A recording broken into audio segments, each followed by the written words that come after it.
gracias a todos por venir, ¿no? Gracias a la librería Machado, que siempre nos acoge con esta forma tan cálida, ¿no? Y bueno, si teníais noticia de esta presentación hace unos días, veíais que teníamos otro presentador, que era Jorge Bustos, pero que a última hora ayer nos llamó que tenía un problema y que no podría estar. Entonces, claro, agradecemos muchísimo a Juan Claudio de Ramón, que en un día, en una noche, ha trabajado el libro y nos diste en esta presentación, ¿no? Pero muchísimo, realmente.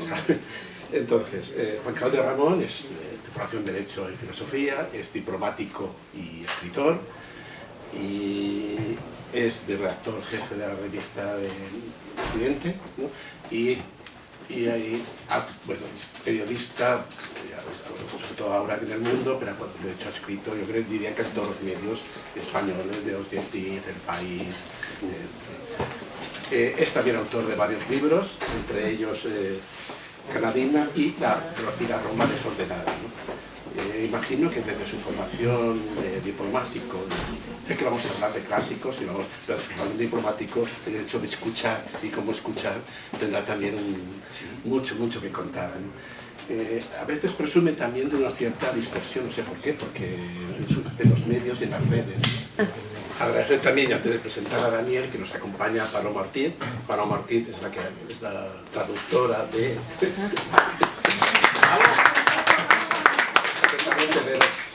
cómo escuchar de Plutarco, y Daniel Tubao, que comparte, yo creo, con Juan Claudio esa diversidad de intereses, realmente muchísimos intereses. Nos conocemos desde hace muchos años, hemos editado 2 o 3 libros ya en común, ¿no?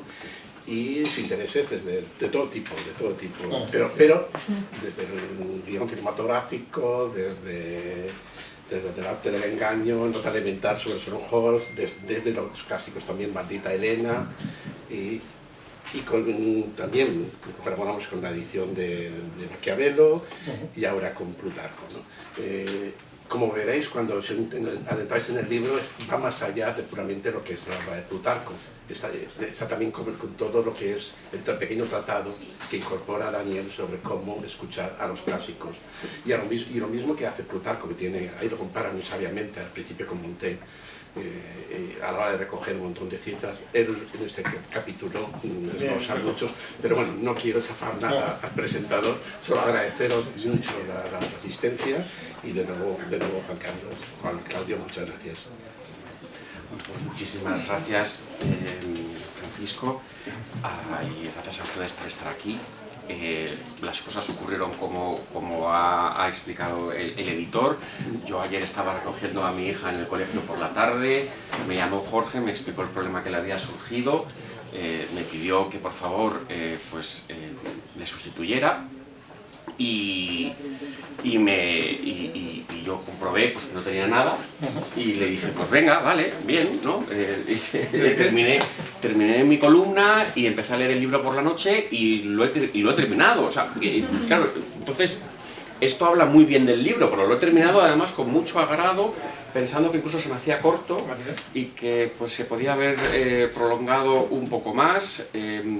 Ha refrescado muchísimos conocimientos que tenía perdidos en la memoria, me ha proporcionado muchísimos conocimientos nuevos, me ha deparado una experiencia de lectura muy grata, tanto la parte escrita por Plutarco como la parte escrita por el propio Daniel. Yo no quiero faltarle respeto a los clásicos, pero creo que este libro sobre todo merece la pena por el capítulo que ha escrito Daniel, los 2 capítulos. El libro, para que lo sepan ustedes, está dividido bastante inteligentemente en 3 partes, ¿no? Está el ensayo de Plutarco, ¿no? El arte de la escucha o cómo escuchar.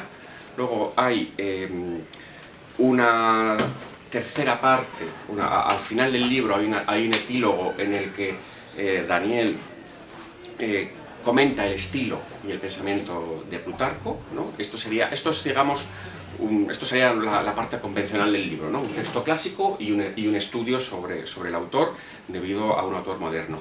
Pero en medio, intercalado, hay un ensayo que a mí me parece fantástico sobre la escucha en la antigüedad y la escucha también en la edad contemporánea, ¿no?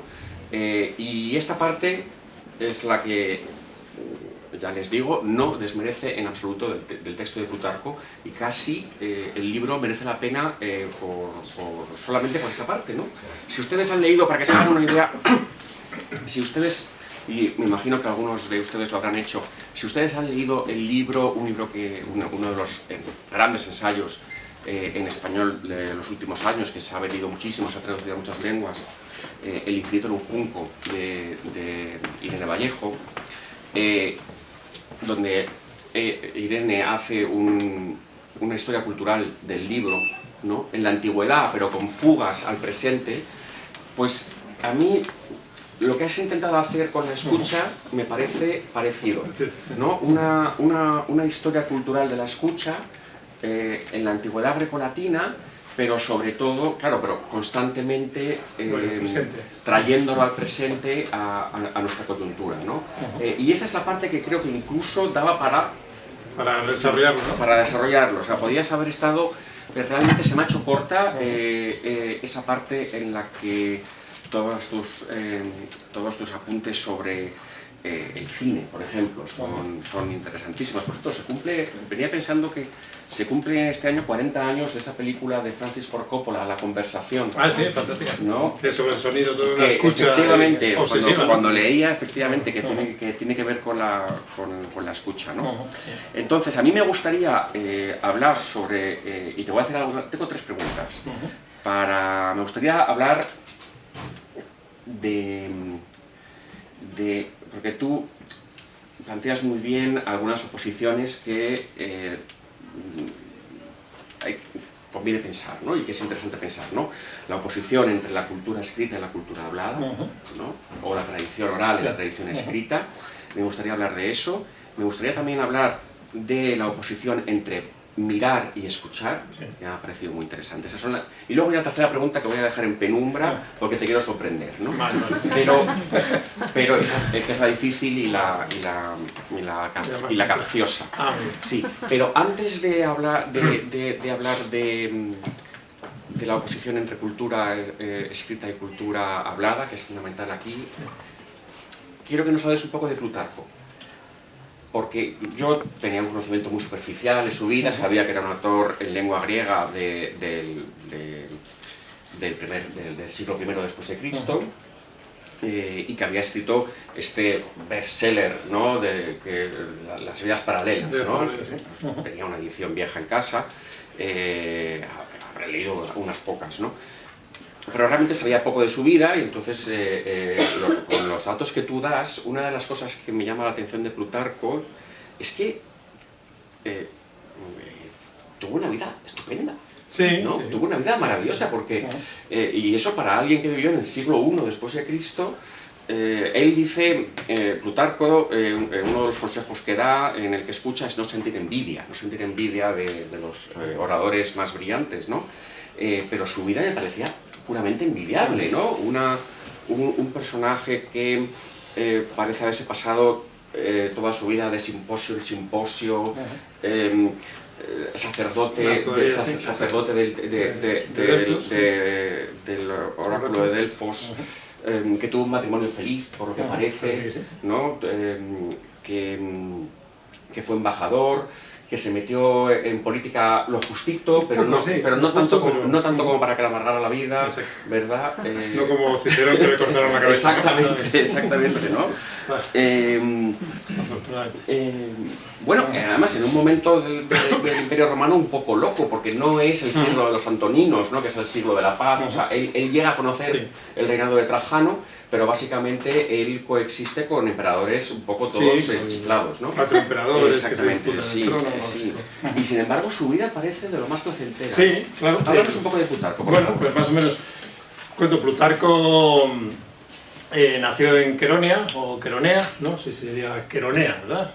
Eso es el... Y eso es en Beocia, ¿no? Y Beocia, la capital es Tebas. Sabéis que siempre había una gran rivalidad entre Tebas y Atenas, ¿no? El Ática y Beocia. En Beocia, por ejemplo, es Hesiodo, el de las musas, que se encontró un pastor que estaba en el campo y de pronto aparecieron 9 mujeres y le empezaron a insultar, ¿no? Y él dijo, ¿por qué me insultan? ¿No? Eres un vago, no haces nada, vientres sin interés y tal. Pero se dio cuenta de que ya tenía el don de la poesía después de ver a estas 9 mujeres. Y bueno, Beocia es una región rival de Atenas, muy interesante, tremendamente. Allí pasaron, Edipo, por ejemplo, es de allí. Y está el santuario de Delfos, precisamente en Beocia, ¿no? Es una región bastante amplia. Y Plutarco, bueno, pues nació en esa época en la que él se quejaba de que era una mala época, por un lado, pero después por otro lado está claro que está bastante satisfecho de vivir una época más tranquila que otras, porque digamos que ya Grecia había perdido el control de sí misma, estaba bajo el control romano, era Roma la que decidía todo lo que se hacía en Grecia, y bueno, habías perdido toda esa cosa mítica de las hazañas griegas y todo lo demás, y esa independencia, pero al mismo tiempo había mucha más tranquilidad. Porque antes, ¿qué hacían los griegos antes de Roma? Se mataban constantemente unos a otros, ¿no? La guerra de Esparta y Atenas fue devastadora, y etcétera, ¿no? Bueno, pues estaba en realidad tranquilo en esa época, ¿no? Era una época mucho más tranquila. Y bueno, lo que se sabe de él, su vida familiar, pues eso, fue tranquila. No se sabe si estuvo casado 2 o 3 veces, hay ahí como ciertas dudas. Se conoce a alguno de sus hijos, a uno al que le tenía mucho cariño, etcétera. Y se llevó bien con el Imperio Romano, digamos. Él tenía la ciudadanía romana.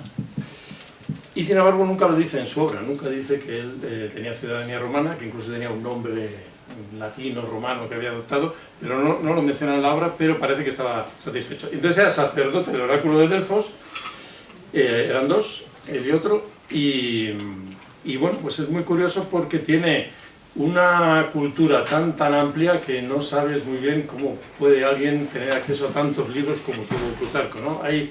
Se sabe que viajó, que pudo estar en Roma, que estuvo en Roma seguro, que conoció al emperador Vespasiano, etc. Pero las lecturas son impresionantes. Hay muchos autores de los que solo lo sabemos porque lo dice Plutarco, si no, no habríamos sabido ni que existía ese autor siquiera, ¿no? O sea que... Y bueno, pues vivió escribiendo, debía estar escribiendo pues todo el día prácticamente, aparte de hacer estas otras cosas, y aparte de estar en los oráculos, etc. Y esto es más o menos su vida. Hay como disputas acerca de si fue prefecto de una región en Acaya, por ejemplo, no está muy claro. Hay también una duda muy interesante, a mí me interesa especialmente porque me interesan mucho los pensadores escépticos, de si su sobrino Sexto de Queronea era Sexto empírico. Hay una discusión acerca de si puede ser Sexto de Queronea, se dicen los autores generalmente que no, pero últimamente empiezan a decir que a lo mejor sí, ¿no? Hay un autor bizantino que dice que sí, etc. Y bueno, pues de filosofía, él parece que estudió en ese momento, ni siquiera se sabe, fijaos la de dudas que hay, ¿no? Está todo lleno de dudas. Ni siquiera se sabe si existía la Academia de Platón, seguía existiendo en Atenas, se había vuelto a crear o no se había vuelto a crear, hay como una duda ahí que no está muy claro. Él habla casi como si sí existiera, y le gustaba mucho Platón, le gustaba mucho Aristóteles. Los estoicos no le gustaban mucho, fíjate que ahora que los estoicos sí que le gustaban, pero escribió contra ellos. Sí, pero una de las costumbres que tiene Plutarco es una costumbre muy estoica, de las que enseñaban en las escuelas estoicas, y es la de hacer muchas comparaciones, muchas de ellas con la vida de los animales. Ah, mira, pues y eso. eso Pues, tú lo has tenido, sí, que si las abejas, que si el odre que hay que llenar de líquidos nobles y deseables. Y eso es una cosa muy típica de Epicteto y de todo. No, él era lector de toda la filosofía, vamos, y todas le interesaban. Lo que pasa es que tiene eso de errores de los estoicos y tal, y tenía como unos ciertos ataques ahí, y después tiene una simpatía, parece, por los escépticos, la Academia Escéptica, ¿no? Alcesilao, Carnea, Desilao. Pero bueno, pues más o menos esto es, vivió en esa época, una época en momentos convulsa, pero no tanto como otras épocas anteriores, sobre todo para Grecia, que las cosas estaban más tranquilas. Y luego comentas una cosa interesante, y es que es uno de esos autores griegos de la época romana que ha tenido una fortuna editorial extraordinaria. Hay otros 2. Hay otros 2, exactamente, ¿no? Esos son Séneca y Cicerón, ¿no? Séneca y Cicerón son, junto con Plutarco, son los 3 autores que a lo largo de los siglos siempre se han estado leyendo, han influido en la cultura, en todos los países, en todos los idiomas, y que además tienen esa curiosidad, por ejemplo, que es esto de que libros de Plutarco, libros también de Cicerón y de Séneca, se editan en muchas editoriales y no saturan el mercado. Siguen vendiéndose a pesar de que haya 10 ediciones diferentes, y sin embargo pues se siguen sacando más y más, ¿no? Hay otros dos, evidentemente Marco Aurelio, ¿no? Pero Marco Aurelio es una obra, ¿no? Es una sola obra. Estos, sin embargo, estos tres tienen muchas obras, ¿no? Y entonces pues ahí está la diferencia un poco, ¿no? Me gustaría ahora preguntar